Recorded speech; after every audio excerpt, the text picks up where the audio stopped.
الحمد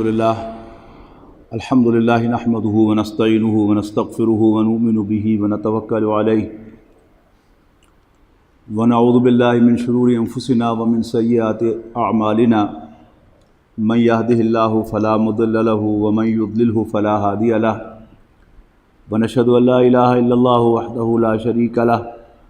ونشهد أن سيدنا محمدا عبده ورسوله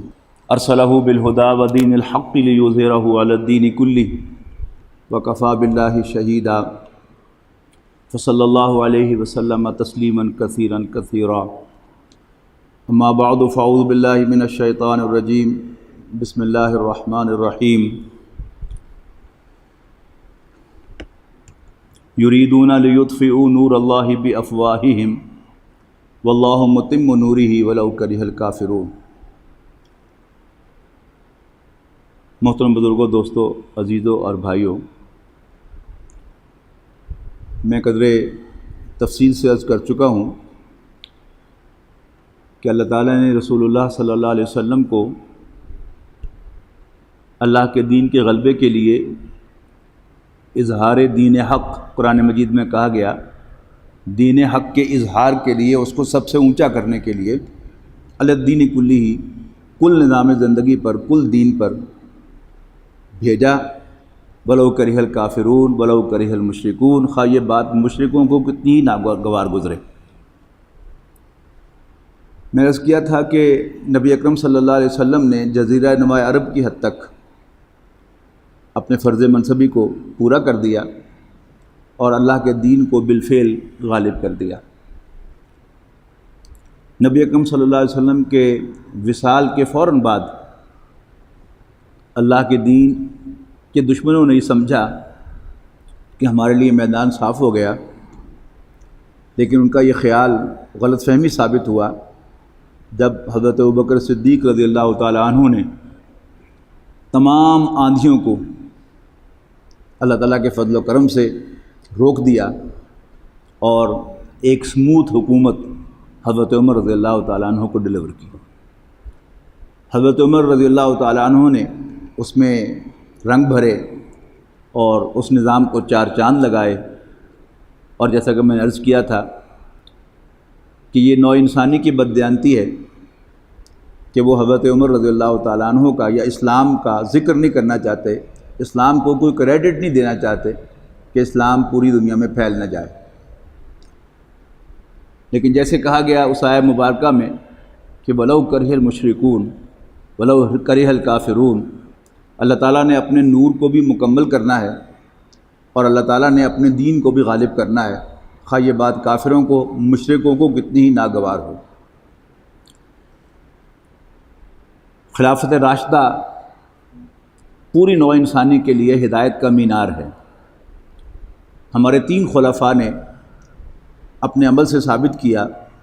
اپنے کردار سے ثابت کیا کہ سب انسان بحیثیت خاص طور پر تمام مسلمان کلمہ گو برابر ہیں۔ یعنی مسلمان کافر کے خلاف تو تلوار اٹھاتا ہے، لیکن کسی مسلمان کلمہ گو پر تلوار اٹھانا جو ہے یہ صحیح نہیں ہے۔ لہٰذا انہوں نے اپنی حفاظت کے لیے نہ اپنے لیے کوئی پہرے دار مقرر کیے، نہ گارڈ مقرر کیے، جس کا نتیجہ یہ نکلا کہ ہمارے تینوں خلفاء حضرت عمر، حضرت عثمان اور حضرت علی رضی اللہ تعالی عنہم نماز پڑھاتے ہوئے،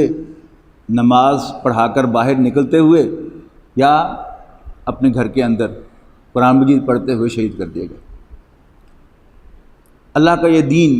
تین بر اعظموں میں پھیلا، اس کے باوجود اللہ تعالیٰ کے فضل و کرم سے، مسلمانوں کی محنت اور کوشش سے، اور بر اعظم افریقہ اور بر اعظم یورپ اور بر اعظم ایشیا یہ مسلمانوں کے زیر نگیں آئے۔ اور میں نے عرض کیا تھا کہ ہندوستان میں 1000 سال تک مسلمانوں نے حکومت کی، اگرچہ آپ اسے کوئی 100% اسلامی حکومت نہیں کہہ سکتے، لیکن بہرحال مسلمانوں کی حکومت تھی، اور اس میں سے طویل عرصہ تک اسلام کا نظام عدل وہ عوامی سطح پر قائم رہا۔ اگرچہ بادشاہ اپنے محلات میں عیاشیاں اور بدماشیاں بھی کرتے رہے، لیکن عام پبلک کو بہرحال عدل ملا۔ اور عدل کے بارے میں یاد رکھیے گا کہ عدل کا تعلق ہمیشہ جہاں عدل کرنے والوں سے ہوتا ہے وہاں قانون سے بھی ہوتا ہے۔ کوئی جج اپنی جگہ پر کتنا ہی عدل پسند اور عادل مزاج ہو، لیکن اگر قانون ظالمانہ ہوگا جس کے تحت اس نے فیصلہ کرنا ہے تو وہ اپنی طرف سے تو ایک جسٹ ڈیسیژن دے رہا ہوگا، لیکن وہ ڈیسیژن، وہ فیصلہ عدل پر مبنی نہیں ہوگا، اس لیے کہ اس کے پیچھے جو قانون ہے وہ ظلم پر مبنی ہے۔ انسانوں کا بنایا ہوا قانون کبھی بھی مبنی بر عدل نہیں ہو سکتا، اس لیے کہ انسان ہمیشہ پارٹی ہوتا ہے، فریق ہوتا ہے، اور وہ اپنے خلاف کوئی قانون سازی کبھی نہیں ہونے دیتا۔ لہذا انسان جب بھی قانون بنائیں گے وہ کسی میز کرسی پر بیٹھ کر قانون لکھیں یا پارلیمنٹ میں وہ قانون وضع کریں، اس میں ان کی اپنی انٹرسٹ جو ہے اس کو ضرور دخل ہوگا۔ اگر سرمایہ دار قانون بنائیں گے تو وہ سرمایہ داری کو تحفظ دیں گے، اور اگر جاگیردار قانون بنائیں گے تو وہ جاگیرداری کو تحفظ دیں گے، اور یہی ہمارا سب سے بڑا المیہ ہے پاکستان میں۔ بہرحال ہندوستان میں اکبر کا دور جو ہے وہ مسلمانوں کی سب سے بڑی حکومت ہے جو ہندوستان میں قائم ہوئی ہے، اور پورا ہندوستان اس کے زیر نگین تھا، لیکن اسے یہ مشورہ دیا گیا کہ کیونکہ تم مسلمان ہو اور تمہاری رعایا کی اکثریت ہندو ہے، لہذا تمہیں پرابلم پیش آ سکتی ہے، لہذا اس نے علماء کے مشورے سے، درباری علماء کے مشورے سے دین الہی ترتیب دیا، میرے خدا کا دین، جس کو دین اکبری بھی کہا جاتا ہے اس کی نسبت سے، اور اس کے جو کنٹینٹس تھے اس کی نسبت سے اس کو دین الہی کہا جاتا ہے، میرے خدا کا دین۔ دین اللہ نہیں تھا، اس میں جو اللہ پر ایمان اور ایک محاسبے پر ایمان اور جو اخلاقی اقدار ہیں ان کی پروموشن کی گئی تھی، جس کی مثال پہلے بھی میں نے آپ کو دی تھی کہ نبی اکرم صلی اللہ علیہ وسلم کی احادیث میں بھی اور قرآن مجید میں بھی پڑوسی کے بڑے حقوق بیان ہوئے ہیں، اور یہ کہا گیا کہ اگر تمہارا پڑوسی تمہارے کسی عمل سے ناخوش ہے تو تم وہ کام کرنا چھوڑ دو، اور مثال دی گئی کہ اگر تمہارا پڑوسی تمہارے گوشت کھانے کو پسند نہیں کرتا۔ اب گوشت کھانا کیا ہے؟ یہ گوشت اللہ تعالیٰ نے مسلمان کے لیے حلال جانور کا گوشت حلال طریقے سے ذبح کیا ہوا حلال کیا ہے، لیکن ہندو جو ہے وہ گوشت خور نہیں ہے، لہذا اگر تمہارے پڑوسی کو تمہارا گوشت کھانا پسند نہیں تو تم گوشت کھانا چھوڑ دو۔ اور حضرت مجدد رحمۃ اللہ علیہ نے باقاعدہ اپنے مکتوبات میں اس چیز پر زور دیا تھا کہ مسلمان کو گوشت ضرور کھانا چاہیے تاکہ پتہ چلے کہ وہ مسلمان ہے اور اس کی آئیڈینٹی نمایاں ہو۔ اسی لیے بہت سے لوگ حضرت مجدد الفسانی رحمۃ اللہ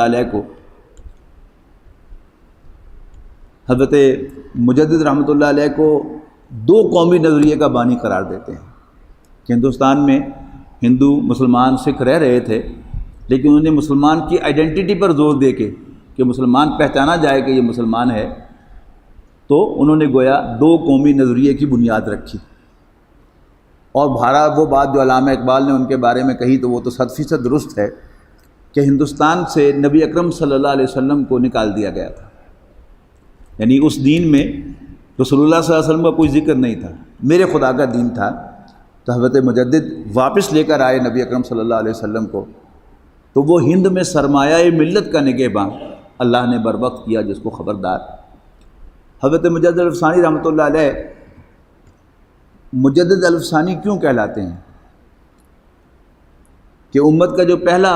1000 سالہ دور ہے اس میں سب کے سب مجددین عرب میں پیدا ہوئے، اور یہ جو 2000 سال جہاں سے شروع ہوئے، الف ثانی دوسرا 1000واں سال، تو اس کے سر پہ آئے حضرت مجدد رحمۃ اللہ علیہ، تو لہذا وہ مجدد الف ثانی کہلاتے ہیں۔ ان کے بعد حضرت شاہ ولی اللہ رحمۃ اللہ علیہ ہیں کہ جن کی ایک مرتبہ محترم ڈاکٹر سرار احمد صاحب کچھ بتا رہے تھے علم کلام کے بارے میں، تو میں نے پوچھا کہ علم کلام کیا ہوتا ہے؟ تو انہوں نے کہا کہ دین کے جو نظریات ہیں ان کی عقلی توجیہ کرنا یہ علم کلام کہلاتا ہے۔ تو میں نے پوچھا کہ مثلا ہمارے بڑے بڑے متکلمین کون کون سے ہیں؟ انہوں نے کہا جی امام غزالی رحمۃ اللہ علیہ بہت بڑے متکلم تھے، اور ایک دو اور نام انہوں نے لیے۔ تو میں نے پوچھا کہ شاہ ولی اللہ رحمۃ اللہ علیہ کس جگہ ہیں؟ انہوں نے فرمایا کہ شاہ صاحب کی شخصیت بہت جامع ہے، وہ محدث بھی تھے، مفسر بھی تھے، فقیہ بھی تھے، صوفی بھی تھے، اور وہ ایک بہت بڑے متکلم بھی تھے، علم کلام کے ماہر بھی تھے۔ شاہ صاحب رحمۃ اللہ علیہ نے ہندوستان میں قرآن مجید کو عام آدمی سے متعارف کروایا، قرآن مجید کو عام آدمی سے متعارف کروایا فارسی میں ترجمہ کر کے۔ یعنی علماء تو قرآن مجید پڑھ سکتے تھے ترجمے کے ساتھ، یعنی تو اس کے مفہوم کو سمجھ سکتے تھے، لیکن عام آدمی نہیں سمجھ سکتا تھا، اس لیے کہ یہاں کی سرکاری زبان تھی وہ فارسی تھی۔ لہذا شاہ صاحب نے فارسی میں ترجمہ کر کے قرآن مجید کو عام کر دیا، اگرچہ ان کی مخالفت ہوئی اور ان کے قتل کے بھی منصوبے بنے کہ یہ کیا جرم کر رہا ہے، یہ کلام اللہ کا ترجمہ تو ہو ہی نہیں سکتا، یہ تو اللہ کا کلام ہے، اس کا کوئی ترجمہ نہیں ہو سکتا۔ تو بہرحال اللہ تعالیٰ نے انہیں توفیق اور ہمت دی، انہیں ترجمہ کیا اور یہاں پر قرآن مجید کو ان کیا ہندوستان میں۔ پھر ان کے دو صاحبزادوں شاہ عبد القادر محدث دہلوی اور شاہ رفیع الدین رحمہم اللہ نے اردو تراجم کیے قرآن مجید کے۔ شاہ عبد القادر صاحب کا ترجمہ زیادہ محاورہ ہے، با محاورہ ہے، اور شاہ رفیع الدین رحمہ اللہ کا ترجمہ زیادہ با لفظ ہے، لفظی ترجمہ ہے، اور یہ ترجمے آپ کو خاص طور پر شاہ عبد الحق صاحب کا ترجمہ آپ کو عام جو تراجم آپ جہاں پڑھے ہیں جو قرآن اکیڈمی میں، تو آپ ان میں سارے تراجم اٹھا کے دیکھیں تو آپ کو اکثر جو ہے شاہ رفیع الدین رحمہ اللہ کا ترجمہ ملے گا، اور اس کے ساتھ کوئی اور ترجمہ ہوگا۔ لیکن شاہ عبد القادر صاحب کا ترجمہ وہ عام نہیں ہے، لیکن وہ ذرا دہلی کی محاورے کی زبان میں ہے، اور بڑی چاشنی ہے اس زبان کے اندر، آپ کو تھوڑا سا اگر انس پیدا ہو جائے اس زبان سے، اور قرآن مجید کی جو معنی کو ٹرانسفر کرنا، اس کے ایکسپریشن کو، وہ شاہ عبد القادر صاحب کے ترجمے میں آپ کو زیادہ ملے گا اگر آپ کو ان کی زبان ذرا سمجھ میں آ جائے۔ اس کے بعد ہندوستان میں قرآن مجید پر جو کام ہوا ہے وہ ان میچڈ ہے، یعنی ہندوستان میں پچھلے 150-200 سالوں میں قرآن مجید کے جتنے ترجمے اور جتنی تفسیریں لکھی گئی ہیں وہ شاید پوری دنیا میں، دنیا کی ساری زبانوں میں نہیں کی گئی۔ ایک کے اوپر دوسرا ترجمہ، دوسرے پر تیسرا ترجمہ، یعنی یہ بہت بڑا کام ہے جو ہندوستان میں ہوا، اور اسی سے اس خیال کو تقویت ملتی ہے کہ پاکستان اللہ تعالیٰ کی بڑی اسکیم کا حصہ ہے۔ وہ بڑی اسکیم کیا ہے؟ اللہ کے دین کو غالب کرنا۔ احادیث کے اندر غزوہ ہند کا ذکر ملتا ہے کہ وہ غزوہ جس میں بالآخر اللہ تعالیٰ مسلمانوں کو فتح دے گا، اس میں جو بھی شریک ہوں گے وہ سب کے سب مغفور ہوں گے، اللہ تعالیٰ ان کی مغفرت فرمائے گا۔ پھر شاہ صاحب اور حضرت مجدد رحمہ اللہ ہی کی پیشین گوئیاں ہیں کہ ایک وقت آئے گا کہ اونچی ذات کے ہندو کثیر تعداد میں مسلمان ہوں گے، اور یہ ذہن میں رکھیے گا کہ اگرچہ ذات پات کا تصور ہندوؤں سے ہم بھی یہاں پر لے کے آئے ہیں، لیکن یہاں ذات پات کی تقسیم وہ نہیں ہے جو ہندوؤں کے اندر ہے۔ ہندوؤں نے باقاعدہ، کیونکہ وہ تو ان کا جو اوتار کا تصور ہے وہ بھی ہے کہ اللہ تعالیٰ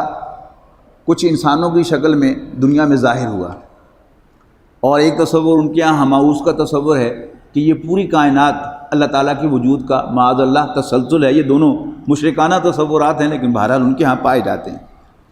تو ان میں یہاں جو ذات پات کا تصور ہے وہ یہ ہے کہ برہمن اللہ تعالیٰ کے سر سے وجود میں آیا، یعنی اگر پوری کائنات اللہ تعالیٰ کے وجود کا معاذ اللہ تسلسل ہے تو ان کا یہ من گڑت عقیدہ آگے چلتے وہ یوں کہتا ہے کہ برہمن جو ہیں وہ اللہ تعالیٰ کے سر سے وجود میں آئے ہیں، اور پھر اس کے جو دونوں بازو ہیں معاذ اللہ اللہ تعالیٰ کے، یہ کھتری ہیں، جن میں ہمارے ہاں کی جو ذاتیں ہیں ان میں خاص طور پر راجپوت اور جاٹ جو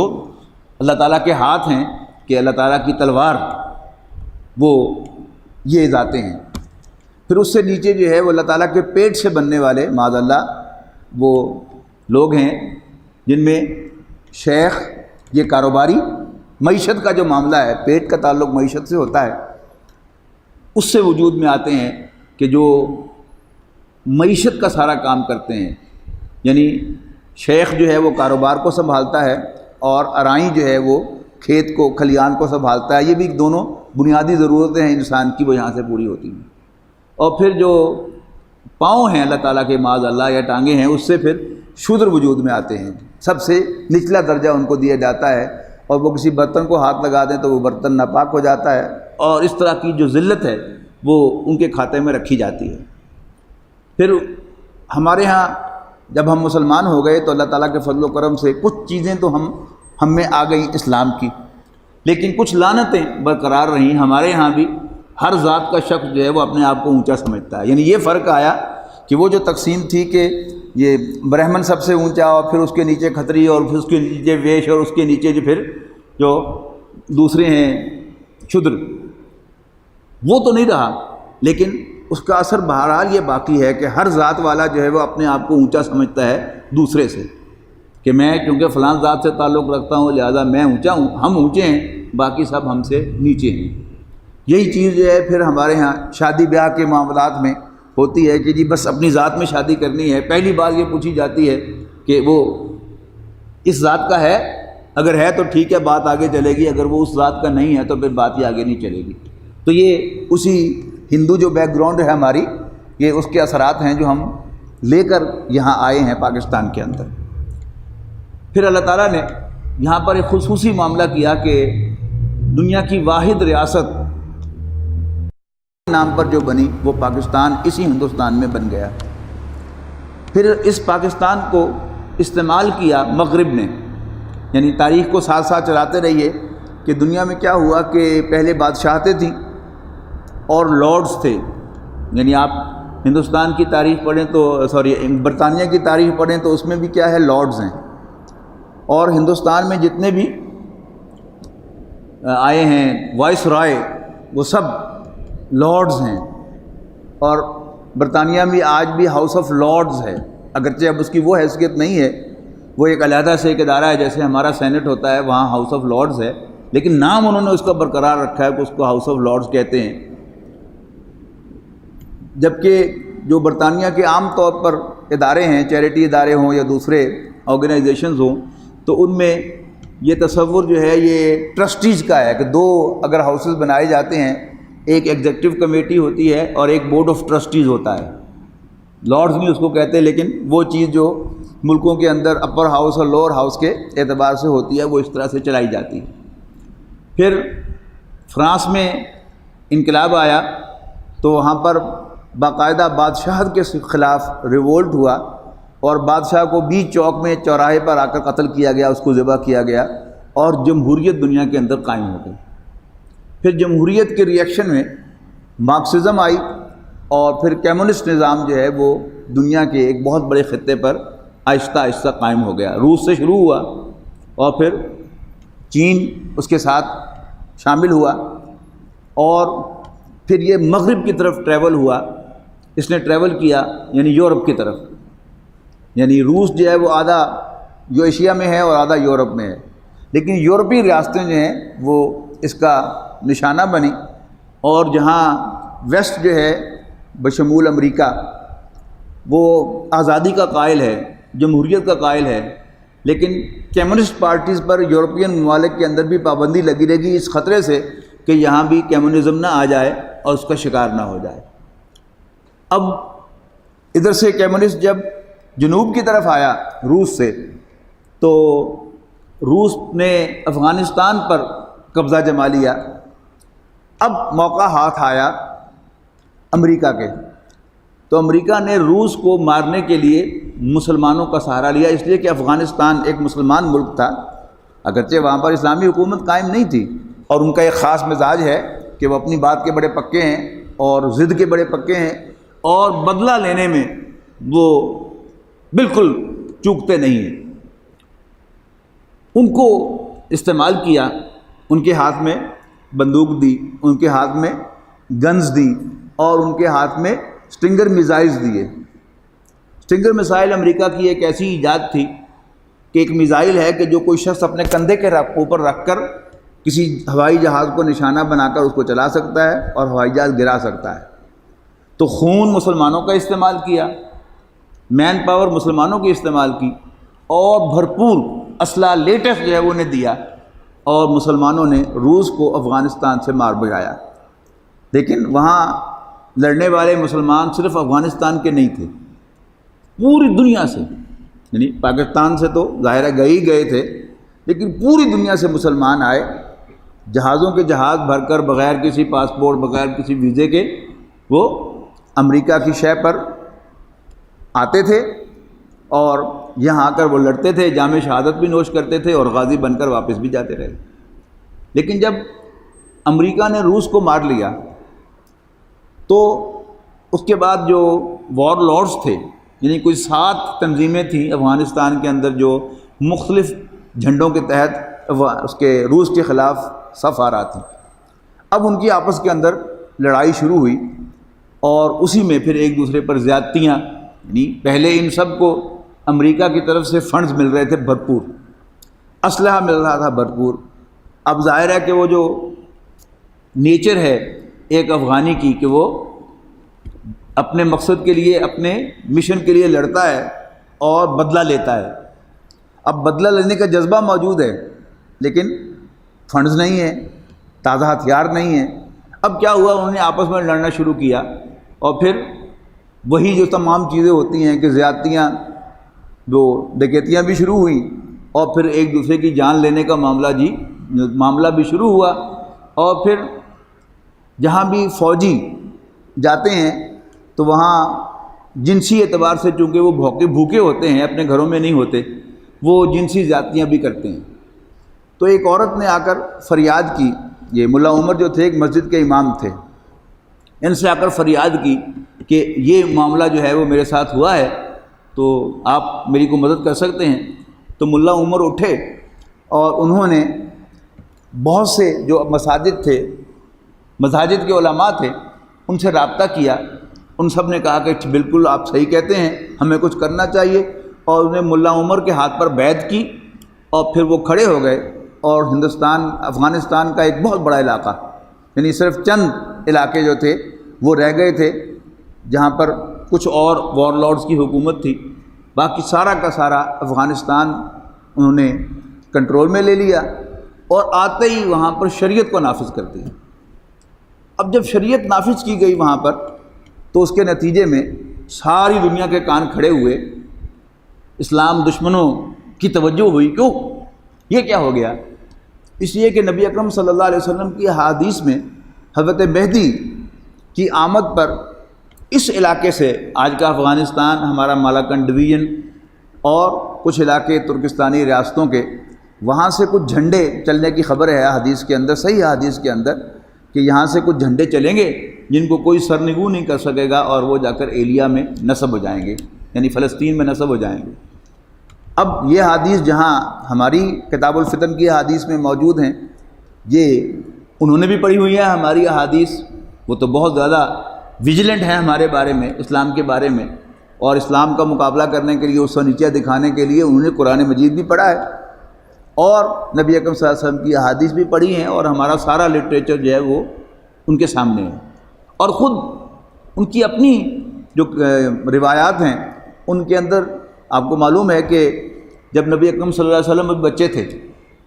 اور ابو طالب کے ساتھ آپ ایک سفر میں شام کی طرف گئے تھے،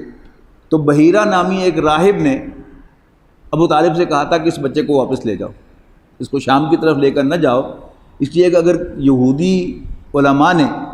ربائز نے اس کو دیکھ لیا تو وہ اس کو قتل کر دیں گے۔ یعنی معلوم ہوا کہ نبی اکرم صلی اللہ علیہ وسلم کی آمد کی خبر اتنی واضح تھی، اور حضور صلی اللہ علیہ وسلم کی نشانیاں تورات و انجیل میں اتنی واضح تھیں کہ بچپن میں اس راہب نے نبی اکرم صلی اللہ علیہ وسلم کو پہچان لیا۔ تو پھر آپ کیا سمجھتے ہیں کہ یہ ساری خبریں جو ہیں کیا انہیں معلوم نہیں ہوں گی؟ یقیناً معلوم ہوں گی۔ لہٰذا جس شدت کے ساتھ امریکہ اپنے سارے الائز کو لے کے آیا ہے، یعنی بہانہ تو کیا بنایا گیا کہ اسامہ بن لادن، یہ بھی میں تعارف کروا دوں کہ یہ کون ہے۔ اسامہ بن لادن یمن کے رہنے والے، بنیادی طور پر یہ خاندان یمن کا رہنے والا ہے، اور یہ پیدائشی سعودی سٹیزن تھے، لیکن جب عراق اور کویت کی جنگ کے اندر امریکہ نے آ کر اڈے بنائے سعودی عرب میں بھی اور کویت میں بھی، اور پھر جنگ ختم ہو گئی، تو اسامہ بن لادن نے بڑی شدت سے یہ موقف اختیار کیا کہ چونکہ اب جنگ ختم ہو گئی ہے، جس مقصد کے لیے امریکہ آیا تھا، تو اب سعودی حکومت کو امریکہ کو یہاں سے نکالنا چاہیے۔ لیکن ظاہر بات ہے کہ سعودی عرب کی حکومت کا آپ کو پتہ ہی ہے کہ وہ ہمیشہ سے امریکہ کی بس یس کرنے والی حکومت رہی ہے، اور انہوں نے امریکہ کے چشم و ابرو کے اشارے پر بھی ایکٹ کیا۔ لہذا سعودی حکومت نے امریکہ کے ایما پر اسامہ بن لادن کی سٹیزن شپ کینسل کر دی، ان کا پاسپورٹ کینسل کر دیا، ان کی سٹیزن شپ منسوخ کر دی۔ لہذا اب وہ دنیا میں کہیں بھی نہ موو کر سکتے تھے، نہ کہیں ٹھہر سکتے تھے، اس لیے کہ آپ کسی غیر ملک میں جاتے ہیں تو آپ کی پہچان آپ کا پاسپورٹ ہوتا ہے، اور جب پاسپورٹ ضبط ہو گیا تو پھر you are know body, citizen شپ ختم ہو گئی، یو آر نو بڈی۔ تو پہلے سوڈان نے انہیں پناہ دی۔ ذہن میں رکھیے گا کہ جب نبی اکرم صلی اللہ علیہ وسلم کو خاندان بنو ہاشم سے نکالا گیا تو نبی اکرم صلی اللہ علیہ وسلم نے پناہ حاصل کی، مطعم بن عدی کی پناہ لے کر آپ مکہ مکرمہ میں داخل ہوئے تھے، اور پھر اس کے بعد مدینہ منورہ کے جو دونوں قبیلے تھے، اوس اور خزرج، انہوں نے آپ کو پناہ دی تھی اور وہاں منتقل ہوئے تھے۔ کیوں مکے میں کیوں نہیں آپ ٹھہر سکتے تھے بغیر پناہ کے؟ اس لیے کہ آپ بنو ہاشم کے فرد کی حیثیت سے مکے کے شہری تھے، اور جب آپ بنو ہاشم سے نکال دیے گئے، یہ بھی کیسے ہوا کہ ابو طالب کا جب انتقال ہوا تو اگلا سربراہ ابو لہب بنا، اور اس نے آتے ہی 2 ہفتوں کے اندر اندر نبی اکرم صلی اللہ علیہ وسلم کو خاندان بنو ہاشم سے نکال دیا۔ تو اب ایک ہی صورت تھی، یا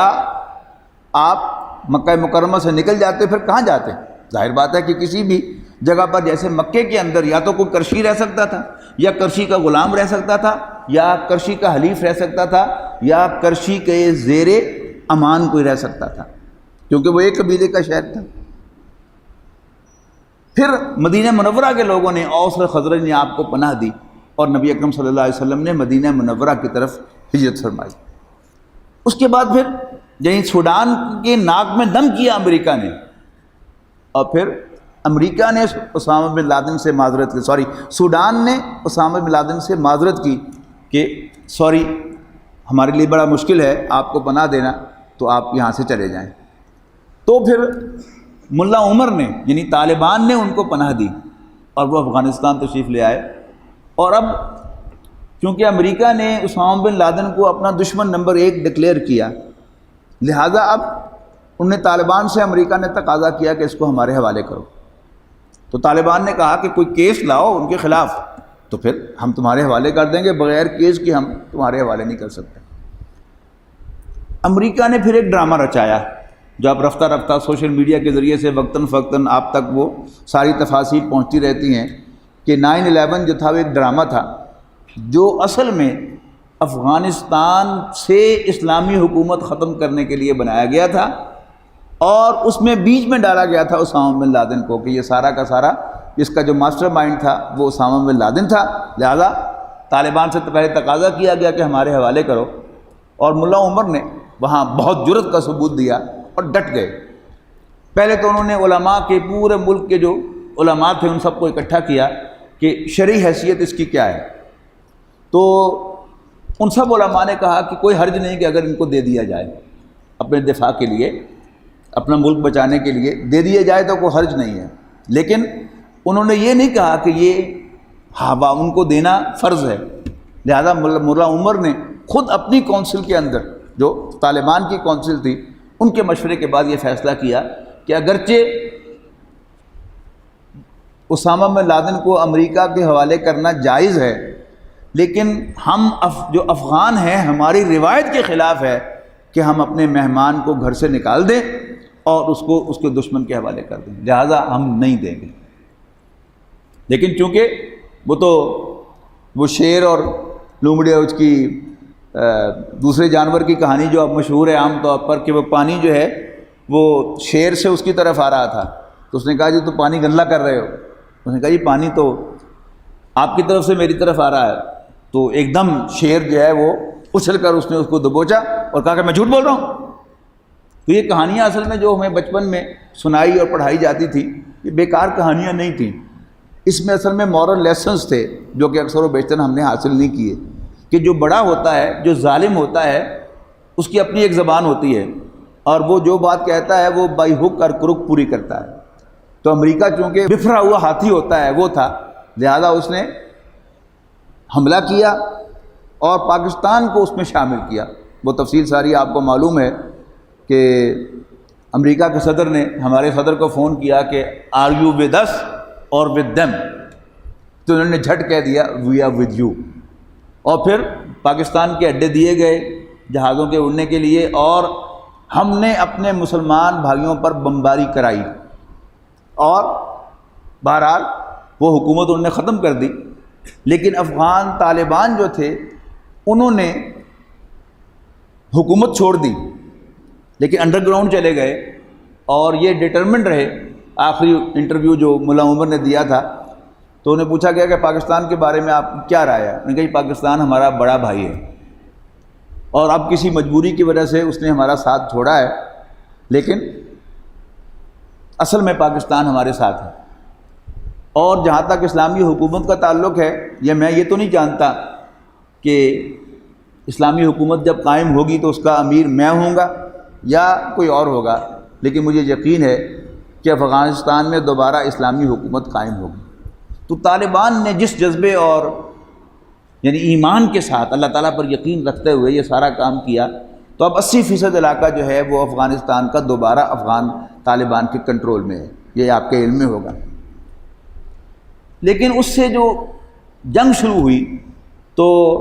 امریکہ نے اپنے سارے الائز کو ساتھ ملا کر اپنے تھنک ٹینکس بنائے۔ ان تھنک ٹینکس کے اندر انہوں نے مسلمانوں کو کئی حصوں میں تقسیم کیا کہ کچھ صرف مسلمان ہیں اور وہ ہمارے ہی لوگ ہیں، فکر کے اعتبار سے بھی وہ سیکولر جو نظریات ہیں ان کو اون کرتے ہیں اور وہ ہماری زبان بولیں گے، ہماری زبان سمجھیں گے، اور کچھ ذرا ایکٹیو مسلمان ہیں جو مذہبی مزاج کے مالک ہیں، اللہ اللہ کرنے والے، نماز تہجد کرنے والے، یہ دوسری کیٹیگری ہے۔ لیکن سب سے خطرناک کیٹیگری جو ہے وہ ایکٹیوسٹ مسلم ہے۔ لہذا مسلمانوں کے اندر یہ تفریق پیدا کر کے ان کے خلاف نفرت کریٹ کی جائے اور خاص طور پر اس کی جڑ کو اکھاڑا جائے، اس لیے کہ طالبان جو تھے ان کو طالبان کیوں کہا جاتا ہے کہ وہ مدارس کے پڑھے ہوئے طالب علم تھے، دینی مدارس کے، تو دینی مدارس کو ٹارگٹ کیا گیا۔ اور جو واقعہ ابھی اس ہفتے میں پیش آیا ہے 2-3 روز پہلے، اس سے پہلے آپ کو یاد ہوگا ڈاما ڈولا ایک علاقہ ہے پاکستان کے اندر، وہاں بھی اسی طرح جو حفظ کے بچے تھے ان پر حملہ کیا گیا تھا اور 100 سے زائد بچے جو ہے وہ شہید کر دیے گئے تھے۔ لیکن حال کہ ملالہ جو ہے جو سب ڈرامہ تھا وہ بھی، لیکن فرض کیجئے وہ تھا بھی صحیح، تو اس کو کہاں سے کہاں پہنچایا گیا، نوبل انعام دیا گیا، اور اب شواہد بتا رہے ہیں کہ اس کو کسی وقت پاکستان کی وزیر اعظم بنانے کی تیاریاں ہیں، شواہد بتا رہے ہیں۔ لیکن اس کے مقابلے میں جو آرمی پبلک اسکول پر حملہ ہوا تھا، جس خاتون نے وہاں پر جان دی تھی، جسے جلایا گیا تھا زندہ، اس کے بارے میں کچھ نہیں، اور جس طالب علم نے ایک خودکش حملہ آور کو جبہہ ڈال دیا تھا اور خود جام شہادت نوش کیا تھا اور بچوں کو، طلباء کو بچا لیا تھا اس حملے سے، اس کا کہیں نام نہیں ہے۔ اور اب یہ جو حملہ ہوا ہے، اور یہ تو اب سوشل میڈیا کا دور ہے اور سب نے وہ تصاویر دیکھی ہوں گی، اتنے خوبصورت بچے، پھول ہیں بالکل، اور ان کو دستار بندی کے جلسے کے دوران، کہ جب بچے بھی تھے، ان کے والدین بھی تھے، اور عین اس وقت جب ان کی دستار بندی ہو رہی تھی تو ان کو بمباری کا نشانہ بنا کر 100 سے زائد بچوں کو شہید کر دیا گیا۔ یہ ظلم ہے۔ عام طور پر ہمارا جو پڑھا لکھا طبقہ ہے، پھر نوٹ کیجئے گا کہ چھوٹا چھوٹا واقعہ ہوتا ہے تو ہمارے جو سب ٹی وی چینلز ہیں وہ ان پر بھرپور مذاکرے کرتے ہیں اور تبصرے فرماتے ہیں۔ چھوٹا چھوٹا واقعہ جس میں بظاہر کوئی حملہ آور جو ہو وہ ایکٹیوسٹ مسلم ہو تو اس کو کس طرح لیا جاتا ہے، اور اس پر سب خاموش ہیں، اس لیے کہ یہ اسی دور سے اگر آپ نوٹ کریں، ایک طویل زمانہ گزرا کہ پاکستان میں صرف ایک ٹی وی تھا، پی ٹی وی، اور پھر چھوٹے چھوٹے 2 ٹی وی اور آ گئے، اور اس کے بعد پھر آج سے 15 سال پہلے وہی دور کے جس میں افغانستان پر حملہ ہوا ہے، یعنی ٹی وی چینلز کی بھرمار آئی ہے، اور یہاں پر ایک ایک اینکر جو ہے، ایسا بھی آپ کو اینکر مل جائے گا کچھ شاید جو 50 لاکھ تنخواہ لیتا ہے ہر مہینے کی، وہ کہاں سے آتی ہیں وہ تنخواہیں؟ یہ سب جو ہیں یہ بکاؤ مال ہیں۔ کوئی بولا ہے، کوئی تبصرہ ہوا ہے؟ آپ نے کسی چینل پر کچھ دیکھا ہے؟ کیوں نہیں دیکھا آپ نے؟ اصل بات کیا ہے کہ جو انسان پڑھا لکھا ہو جاتا ہے، وہ ایک مشہور لطیفہ ہے کہ گاؤں کا ایک شخص جو تھا اس کو تعلیم کا بڑا شوق تھا، اس نے اپنے سارے بچوں کو ماسٹر ڈگریز تک پڑھایا، ایک وکیل بن گیا، ایک ڈاکٹر بن گیا، ایک جو تھا وہ سی ایس پی افسر بن گیا، وغیرہ وغیرہ۔ تو گاؤں میں اس شخص کی لڑائی ہوئی، بڑی بےزتی ہوئی، تو وہ گھر آیا، اس نے تام اپنے 4-5 بیٹے تھے، ان سب کو اکٹھا کیا اور ان سے ڈسکس کیا کہ یہ ہوا میرے ساتھ، تو میں چاہتا ہوں کہ تم اس کا بدلہ لو۔ تو وکیل نے کہا کہ اس میں تو فلاں دفعہ جو ہے وہ لگ جائے گی۔ وہ جو بیوروکریٹ تھا اس نے کہا کہ لا اینڈ آرڈر کا مسئلہ پیدا ہو جائے گا۔ تو ڈاکٹر نے کہا کہ گریوس انجری ہو جائے گی۔ تو وہ باپ جو تھا وہ باہر نکلا گھر سے اور باہر جا کے چلایا، او پنڈالو، میرے 5 پڑھے لکھے پتر لے کے مینوں ایک ان پڑھ دے دیو کہ جڑا اج میرا بدلہ لے سکے۔ تو جب انسان جو تعلیم حاصل کرتا ہے تو ڈرپوک ہوتا چلا جاتا ہے۔ تو میں سجیسٹ کروں گا آپ کو، یعنی ہمارے جو قلم لکھنے والے کالم نویس ہیں وہ سب کے سب بھی یعنی بڑے ریئلسٹک انداز میں یہ کہتے ہیں کہ حقیقت یہ ہے، فیکٹ یہ ہے کہ امریکہ ایک بہت بڑی طاقت ہے اور اس سے ہم لڑ نہیں سکتے۔ یہ دل میں خیال آئے تو اور نہیں تو کثرت کے ساتھ نماز میں الم تری کیف فعل ربک تو آپ پڑھ سکتے ہیں نا، کہ ابرہہ مکہ مکرمہ کو، خانہ کعبہ کو ڈھانے کے لیے آیا تو اللہ تعالیٰ نے اپنے ابابیلوں سے اس کو بھسم کر دیا۔ تو امریکہ کتنا بھی بڑا ہو اللہ تعالیٰ سے بڑا نہیں ہے۔ اور ہمت کریں تو سورہ قاف کی 2 آیات، کم اہلکنا قبلہم من قرن ہم اشد بطشا ونقبوا فی البلاد ہل من محیص، کہ کتنی ہی بستیاں تھیں جن کو ہم نے تباہ کر دیا، اور ان کے رہنے والے جو تھے انہوں نے چپا چپا ناپا ہوا تھا، تو کیا وہ جائے فرار ملی ان کو؟ ان فی ذالک لذکریٰ، یقیناً اس میں تو ایک نصیحت ہے، لمن کان لہ قلب، جو دل والا ہو، وہ شہید، اور وہ گواہی دے سکے۔ اور پھر اس سے اگلی صورت سورہ زاریات ہے، سورہ زاریات میں یہی مضمون جو ہے اس کی آخری 2 آیات میں آیا ہے، فرمایا فَإِنَّ لِلَّذِينَ ظَلَمُوا ذُنُوبًا مِثْلَ ذُنُوبِ أَصْحَابِهِمْ، یقیناً ان ظالموں کے لیے ایک ڈول بھرا جا چکا ہے، ڈول جس میں سے پانی جس سے نکالا جاتا ہے نا کنویں میں سے، تو اس کو ذلول کہتے ہیں۔ تو جو کنویں میں سے پانی بھر بھر کر نکالا جاتا ہے تو اس کو کہا کہ فَإِنَّ لِلَّذِينَ ظَلَمُوا ذُنُوبًا، یقیناً ان ظالموں کے لیے ایک ڈول بھر چکا ہے، مثل ذنوب اصحابہم، جیسے ان کے دوستوں، ان کے ساتھیوں جو پہلے گزر چکے ہیں، قوم عاد، قوم سمود، قوم نوح کے لوگ، فلا یستعجلون، پس یہ جلدی نہ مچائیں، فویل للذین کفروا من یومہم الذی یوعدون، پس خرابی ہے کافروں کے لیے ان کے اس دن سے جس کا ان سے وعدہ کیا گیا ہے، یا جس سے ان کو ڈرایا گیا ہے۔ تو اب جو صدر امریکہ نئے تشریف لائے ہیں وہ شاید بہت زیادہ ایمبیشیس ہیں کہ وہ مسلمانوں کو ختم کریں گے، ان کو نیست و نابود کریں گے، لیکن ہم میں اس وقت لڑنے کی طاقت ہے یا نہیں ہے؟ لیکن بہرحال ہم جس رب کو مانتے ہیں، ہم جس پیغمبر کو مانتے ہیں صلی اللہ علیہ وسلم، اس کی تعلیم، ان کی تعلیم ہمیں یہ بتاتی ہے کہ ہمارا رب جو اس پوری کائنات کا مالک ہے وہ بہت طاقتور ہے، اس کے سامنے کسی کی طاقت نہیں ہے۔ اور ہمیں اس دین کو چھوڑنا نہیں ہے، ڈر کے مارے اس دین کو چھوڑنا نہیں ہے، اور اس کے ساتھ ہی شہادت جو ہے وہ ہمارے لیے سعادت کے باعث بننی چاہیے، اور ہمیں اس میں فخر محسوس کرنا چاہیے کہ ہم اس دین کے ساتھ رہ کر بطور مسلمان کلمہ گو اس دنیا سے جائیں۔ اللہ تعالیٰ سے دعا ہے کہ اللہ تعالیٰ ہمیں ہمت بھی عطا فرمائے اور ایمان اور یقین بھی عطا فرمائے۔ آخر دعوانا الحمدللہ رب العالمین، سنت ادا کر لیجیے۔